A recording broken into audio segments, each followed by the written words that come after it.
Dans notre objectif aujourd'hui, un phénomène qui continue de prendre de l'ampleur, la chirurgie et la médecine esthétique séduisent de plus en plus de femmes et d'hommes. En France, plus de 880 000 actes purement esthétiques ont été réalisés rien qu'en 2023. Rhinoplastie, injection, liposuction, ces interventions se banalisent, portées par l'influence des réseaux sociaux et l'image standardisée de mannequins et d'influenceurs. Sur la Côte d'Azur, les cabinets esthétiques se multiplient également, laissant place à une nouvelle norme, un physique sans défaut. Alors, entre quête de confiance en soi et pression de ressembler aux standards de beauté imposés, jusqu'où peut aller cette tyrannie de l'apparence ? Une taille fine, des fesses bombées, une poitrine impeccable ou encore des visages figés dans une perfection presque irréelle.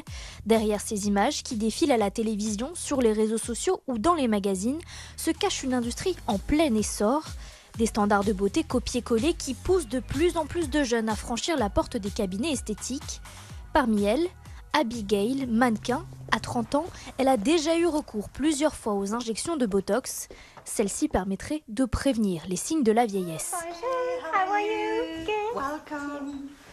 Yeah, we're gonna go straight to see the doctor. Hello. Hello, Abigail. Bonjour.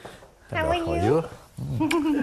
Are you okay? Good, good. Have a seat, Thank please. you.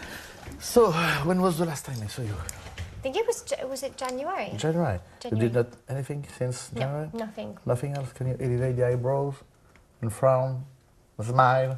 Okay. I will inject some Botox here to decrease wrinkles Yeah, 'cause laterally. you see, I'm and I want starting- to see you to check after 2 weeks. We'll check the Botox and perhaps inject a little bit of filler on the nasolabial Because I'm fold. starting to get. Yes, but not on Smell. the same session. First Botox, we're waiting 2 weeks to be sure that everything is okay. So Caroline will put some local anesthetic cream and we'll inject you after 15 minutes, okay? Okay. Probably, actually, I think if I wasn't in the industry. Probablement que si je ne travaillais pas dans ce milieu, je ne sentirais très certainement pas la pression d'avoir l'air belle, d'avoir l'air plus jeune. J'ai commencé quand j'avais 15 ans et je me souviens quand je travaillais au Japon, mon agent me disait « Ne dis pas aux clients que tu as 21 ans ». Et je lui demande « Mais pourquoi ?» Et il me répond « Car tu ne vas pas être désirable », ce qui est complètement fou et je ne suis pas du tout d'accord avec ça. Mais je pense qu'il y a beaucoup de stigmates et beaucoup de pression pour les filles dans cette industrie. C'est certain, je ne suis pas d'accord avec ça, mais je pense que c'est ce qui m'a conduit à avoir recours au Botox, mais j'en suis heureuse, donc bon. Get Botox. Est-ce que ce serait possible de faire sans ces injections ? If I ate well and. Si je mangeais sainement et que j'avais un mode de vie sain, mais ce n'est pas trop possible dans l'industrie de la mode.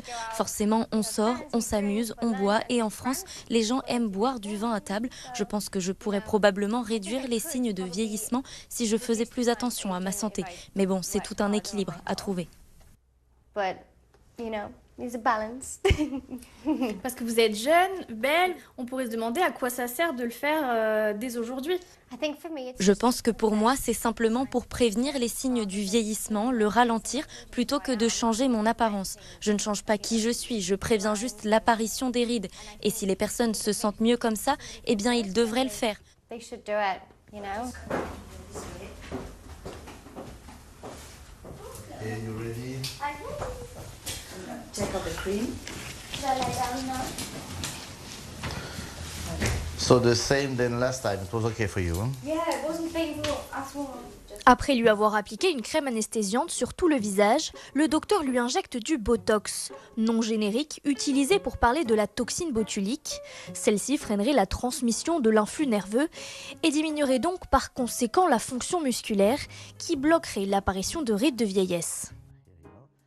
Alors donc, pour prévenir l'apparition des rides, nous allons utiliser un myorelaxant, un relaxant musculaire. Le plus connu est le Botox, et toutes les autres formes. Botox, c'est un nom générique, hein. Il y a l'Azalure, le Bocouture, le Relfides, il y a plein de Botox. Et donc, l'idée, ce sera d'injecter dans certaines portions du muscle. On n'injecte pas les rides. J'injecte certaines portions du muscle pour diminuer le tonus et qui lui laisse une expression, mais que lors des mouvements, du sourcil, du sourire, il n'y a pas de rides qui se forment. Donc, comme les rides ne se forment pas à son âge, dans 10 ans, il n'y aura toujours pas de rides, et dans 20 ans, il n'y aura toujours pas de rides. You have pain? A priori, non, ça a l'air d'aller.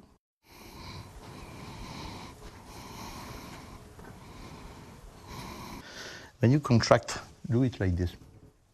You see this deformity here, we call it the orange skin aspect. So you can stop, and then I will inject here to treat. Ça coûte combien environ Dans la plupart des cabinets, c'est de 300 à 500 euros hors taxe. Il faut rajouter 20% de TVA, mais voilà, de 3 à 500 euros hors taxe pour de full face, comme ça, selon les cabinets. D'accord. Elevate the eyebrows, please. Alors, c'est bien entendu, on n'injecte pas, la conception est toujours un peu complexe au départ, parce qu'on n'injecte pas une ride, on injecte des muscles. Et tout ce que je fais, c'est parce que bon, je sais exactement où sont les muscles.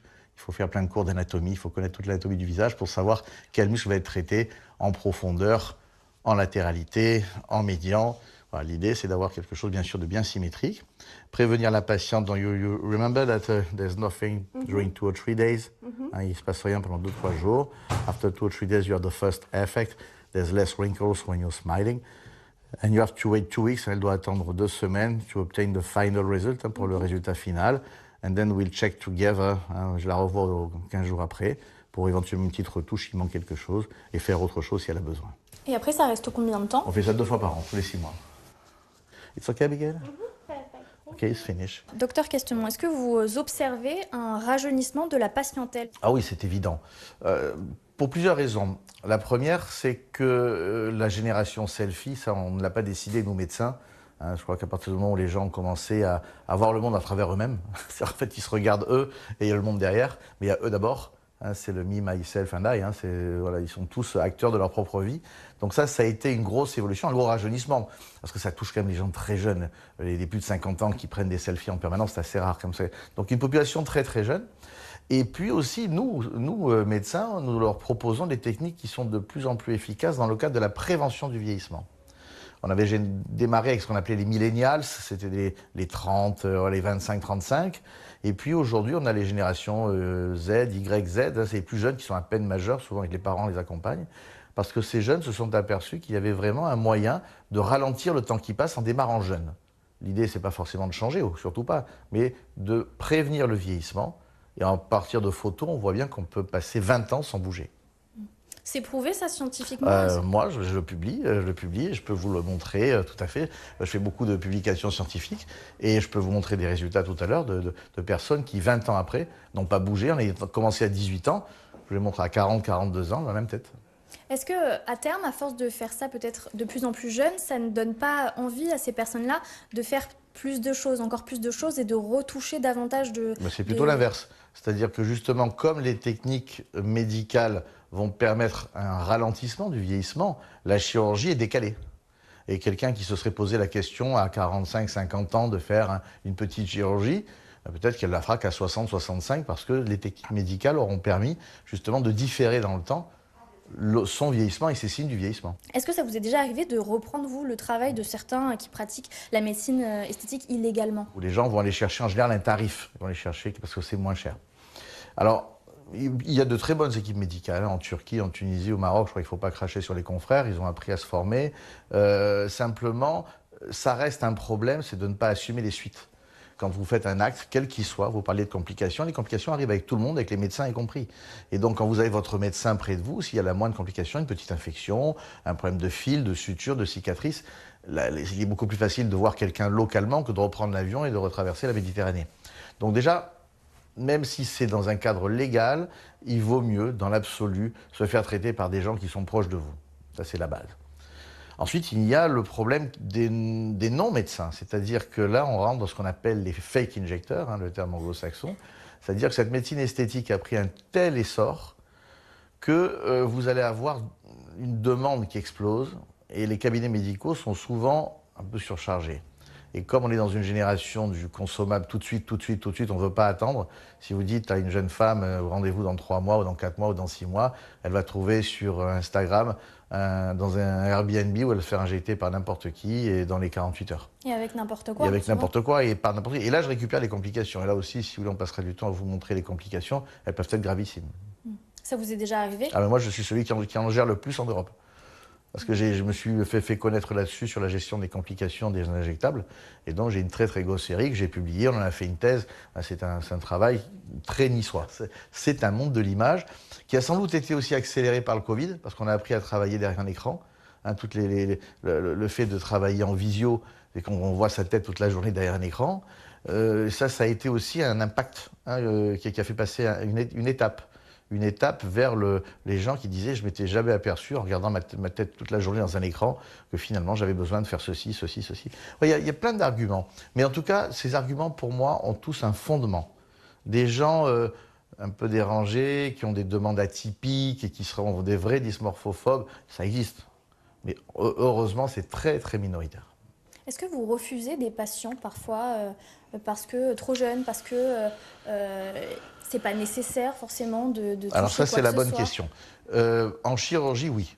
Parce que quand quelqu'un vient et me dit je veux toucher l'énorme bosse que j'ai sur le nez, et moi je la prends en photo, je lui montre si je ne vois pas la bosse. Vous voyez, j'ai un problème avec ça. Donc en chirurgie, on va pouvoir repousser. Et on va sur les jeunes adultes. Là, on va se retrouver dans un problème. Votre question est doublement pertinente parce que le premier réflexe d'un médecin, ce sera de dire, sur un plan éthique, elle me montre des photos d'une femme avec d'énormes lèvres à la Kim Kardashian, elle veut les lèvres de Kim Kardashian, elle veut les Russian lips, et moi j'ai pas envie de lui faire parce que ça fait vulgaire, parce que ça fait too much, et donc je vais la dissuader. Il ne faut pas croire qu'on va réussir à la dissuader, elle va simplement aller ailleurs. Donc nous, pour des raisons éthiques, voire même dans son intérêt à elle, on essaie de lui dire non. Résultat des courses, elle va en faire 2 ou 3 qui vont lui dire non. Elle ira voir une non-médecin, une fake injectrice. Elle se fera injecter dans n'importe quelle condition et on la verra revenir avec une complication, une nécrose. Donc la vraie question, c'est justement... Moi, au début, j'étais beaucoup plus... Je les repoussais beaucoup. Et maintenant, j'ai tendance plutôt à dire, bon, je vais les cadrer et je vais le faire moi, en essayant de les contenir dans les quantités, dans l'aspect visuel. Mais je préfère le faire moi que de dire... Vous êtes... non, ça ne me plaît pas, c'est vulgaire et déplacé. Allez ailleurs. Elles vont ailleurs et là, on les récupère avec les complications. Sur les réseaux sociaux, ce phénomène est visible depuis plusieurs années. Entre confidences, témoignages et même tutoriels, la chirurgie esthétique se raconte, se partage et se démocratise. Aujourd'hui, c'est un grand jour, direction le bloc opératoire. Je vais changer mes implants mammaires, les rétrécir. J'ai fait les injections dans les cernes. Ça m'a énormément changé, j'avais des traits jusqu'ici. En 2020, j'ai fait la même opération de chirurgie esthétique que Bella Hadid, c'est-à-dire le Fox Eyes. Et je voulais vous faire un retour dessus parce que franchement, il y a trop de choses à dire. Je me suis fait opérer des paupières et je vous montre tout ça. C'est parti, direction Istanbul, où on a été accueillis par... Un business tellement lucratif que sur Instagram, certains se font même passer pour des professionnels agréés. Une dérive qui entraîne complications et dans les pires cas, de graves problèmes de santé. Un mois après, je suis arrivée en France, c'était l'été. Mes hanches avaient triplé. Elles étaient brûlantes. J'avais de la fièvre, j'avais 41 de fièvre.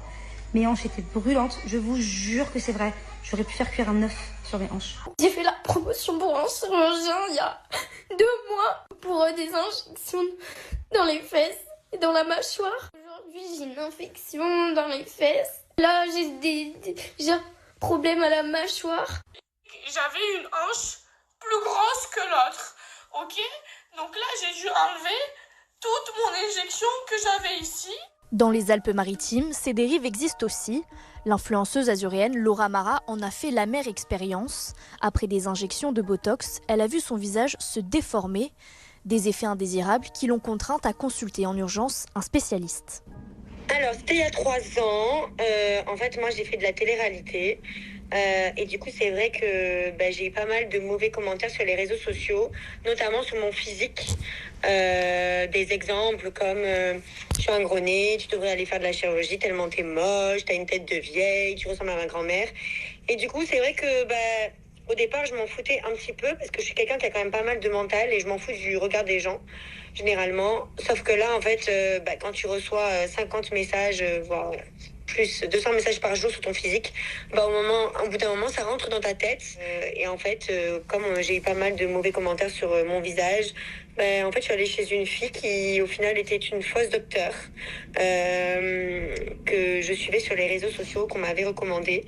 Et en fait, elle m'a poussée à la consommation.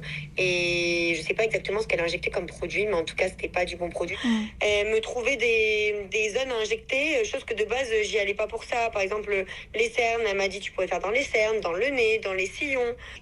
Du coup, en fait, ce qui s'est passé, c'est que mon visage a totalement changé parce que les injections, elles se sont un petit peu étalées sur tout mon visage. Donc en fait, j'avais plus de traits, j'avais plus de sillons, la jawline, j'étais bouffie en fait. Mon visage, c'était une boule. Mais en fait, c'est un cercle vicieux. Et en plus de ça, si tu tombes sur une fausse docteur ou quelqu'un qui n'a pas de diplôme et qui n'est pas dans ce milieu, forcément, elle va te pousser à la consommation, elle, d'un point de vue financier, quoi. Donc moi, ouais, ça a été devenu une addiction. En plus de ça, moi, vu que j'étais dans la télé-réalité, je faisais des injections limite pour être belle à la télé, même pas pour moi-même. J'ai eu un électrochoc. Souvent dans mon lit, le soir, je pleurais, je faisais des avant-après avec mon visage, voir ce qui avait changé ou pas. Et en fait, un jour, je me suis dit, en fait, Laura, il faut que tu enlèves tout. Parce qu'en fait, les injections, là, c'est trop. T'as fait un surdosage d'injections et en fait, ton visage, c'est plus le même. Puis même, je me trouvais moche. Et c'est venu d'un coup, en fait, j'ai eu un électrochoc et j'avais plus le même visage qu'avant. Donc là, j'ai commencé à me dire, Laura, faut que tu fasses quelque chose, faut que tu enlèves tout. Ça fait plus d'1 an et demi que je retrouve enfin mon visage, que je retrouve mon visage, et j'ai eu de la chance parce que j'ai pas eu de complications, j'ai pas eu d'infection, j'ai rien eu, je touche ma tête, mais franchement, j'ai eu de la chance. Là, on parle des conséquences physiques, j'imagine qu'il y a aussi des conséquences psychologiques sur le fait de ne plus se reconnaître. Comment vous vous sentiez, vous ? En fait, moi, en plus, c'est que mon image est très importante vu que c'est mon métier. Du coup, forcément, quand je me trouvais moins belle, que je me trouvais bouffie, que je me reconnaissais plus, oui, ça a eu des répercussions, en fait, sur mon mental, sur ma vie de tous les jours. Je me supportais plus d'habitude. Je me filmais sans filtre à l'époque quand j'avais pas touché mon visage. Et là, en fait, je mettais que des filtres parce que je supportais plus mon visage au naturel. J'avais plus de traits, en fait, dessinés. Donc, c'était très compliqué. J'ai même subi, j'ai même eu une dépression. Une dépression parce que, déjà, de un, mon image, c'est important dans mon travail. Et en plus de ça, moi, je suis quelqu'un qui fait quand même attention de base à mon physique, à mon corps, etc.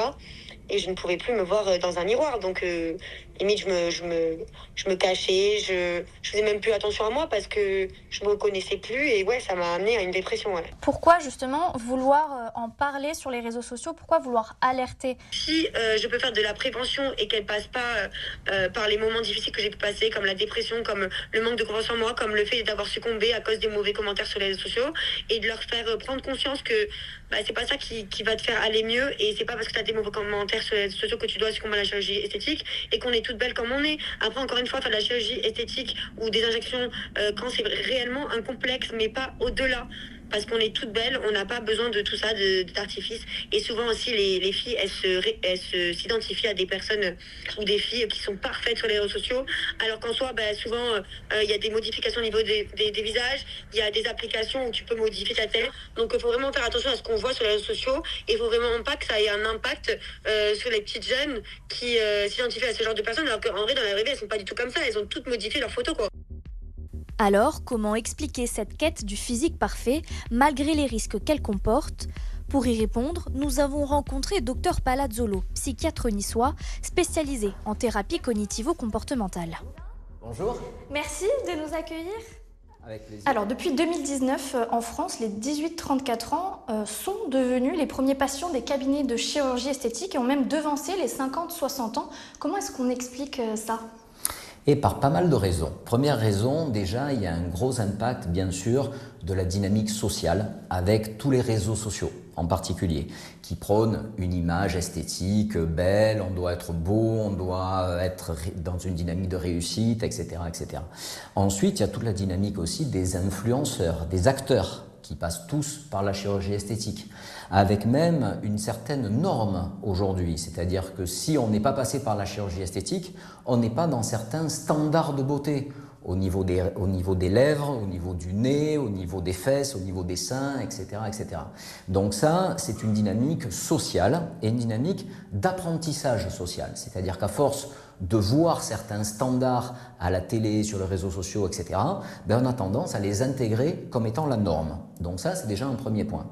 Ensuite, toujours dans la dynamique sociale, il y a aussi le fait d'être sur le jugement des autres. C'est-à-dire, par exemple, vous postez quelque chose sur les réseaux sociaux et tout de suite, vous avez des likes ou des haters qui vous donnent des mauvais commentaires, etc., etc. Donc, il y a aussi toute cette dynamique qui rentre en ligne de compte. Pour décrire ces femmes et ces hommes, il y a parfois un terme utilisé, c'est la dysmorphophobie. Qu'est-ce que ça veut dire exactement ? Alors, la dysmorphophobie, c'est un terme médical, c'est-à-dire qu'en fait, la dysmorphophobie, c'est ne pas se voir tel qu'on est réellement. et avoir toujours la crainte de se voir trop gros, trop maigre, trop ci, trop ça. Et ça, c'est quelque chose qui touche pas mal de personnes, alors que ce soit dans des pathologies délirantes, on retrouve ça dans certaines pathologies psychotiques, mais on retrouve ça aussi dans certaines pathologies anxieuses et certains troubles des conduites alimentaires.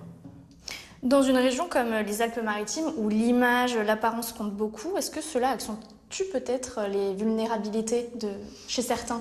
Alors, je ne sais pas si c'est les Alpes-Maritimes en particulier, mais par contre, il est certain que le fait d'aller à la plage, par exemple, de se montrer en maillot, ça va accentuer automatiquement le regard des autres, le jugement des autres, et même la manière dont soi-même on se perçoit en pensant que les autres nous perçoivent comme ça. Mais en fait, cette perspective, et on rejoint la dysmorphophobie dans ce cas-là, cette perspective de projection, c'est-à-dire qu'on projette sur l'autre ses propres craintes, alors que l'autre, il a mis le lieu de penser ça concrètement. Et parce qu'on est constamment en train de se comparer aux autres finalement aujourd'hui. On est souvent en train de se comparer aux autres et les réseaux sociaux jouent énormément là-dessus, puisque quand on regarde un petit peu sur les réseaux sociaux, vous voyez des personnes qui ont toujours de l'argent, qui sont toujours partout dans le monde, qui sont bien bronzées, bien, etc. Et on a toujours tendance à se comparer en disant « Ah ben moi je ne suis pas à ce niveau-là, moi j'ai pas autant d'argent, j'ai pas autant de succès, j'ai pas autant de ci, autant de ça ». Donc c'est là où il faut vraiment se méfier parce que c'est complètement un filtre déformant ça. Donc l'objectif, c'est d'essayer de se recentrer un petit peu sur soi et d'éviter de se comparer aux autres. Parce que si on se compare aux autres, on trouvera toujours quelque chose chez l'autre qui est mieux que chez nous. Et l'objectif, déjà, c'est pas du tout d'être dans ce registre-là, mais surtout, on est quelque chose de complet. C'est-à-dire qu'on va peut-être être moins bien sur ce plan, mais meilleur sur un autre. Et c'est ce qui fait notre spécificité, c'est ce qui crée notre personnalité. Et l'objectif, c'est pas du tout de se comparer aux autres, parce que sinon, c'est un combat perdu d'avance. Qu'est-ce que vous préconisez, vous, avant de passer à l'acte, que ce soit injection, botox, peu importe? Alors déjà, la première chose, mais je pense que les chirurgiens esthétiques ont le même discours que moi, c'est de se dire qu'on le fait pour soi. On ne le fait pas pour les autres. Ça, c'est déjà très important. Parce que peut-être que les autres ne vont même pas noter le résultat. Ce qui est important, c'est de se plaire à soi. Ensuite, d'essayer de voir si ce qu'on fait va dans une dynamique de valeur personnelle. Est-ce que c'est vraiment important pour soi? Si on a les paupières qui tombent, qui gênent et qu'on veut se faire une blépharoplastie, c'est-à-dire une chirurgie des paupières, dans ce cas-là, pourquoi pas? Mais pour un objectif bien précis. Et un point très important, c'est d'essayer de ne pas tomber dans une sorte d'addiction. Parce qu'il y a des personnes qui vont se faire refaire le nez, ensuite les pommettes ne vont pas avec le nez, donc elles se font refaire les pommettes, ensuite les paupières, etc. Et finalement, c'est l'escalade dans ce contexte pour finalement après avoir un visage qui n'a quasiment plus rien d'humain, quoi. Pour éviter l'addiction, est-ce que vous préconisez aussi de voir forcément, est-ce que ça serait une solution de voir un psychologue, un psychiatre avant toute intervention chirurgicale? Est-ce que ça pourrait être une solution pour éviter les débordements? Alors, à mon sens, pas en systématique, mais par contre, si on va vers la chirurgie esthétique pour améliorer un mal-être, je conseille plutôt de voir d'abord un psychologue, voire un psychiatre si vraiment ça ne va pas, et puis ensuite d'envisager la chirurgie esthétique. Parce que le problème, c'est que la chirurgie esthétique n'améliorera jamais une dépression, un trouble anxieux, une phobie sociale, voire une pathologie psychotique. Alors que la chirurgie esthétique connaît un développement sans précédent, une pratique fait de plus en plus d'adeptes, la kératopigmentation, une technique pour changer la couleur de ses yeux présentée comme une révolution esthétique, mais qui n'est pas sans risque. Dans la suite de notre reportage, nous découvrirons cette pratique pour mieux comprendre ses dangers et ce qu'elle révèle de notre rapport à la beauté.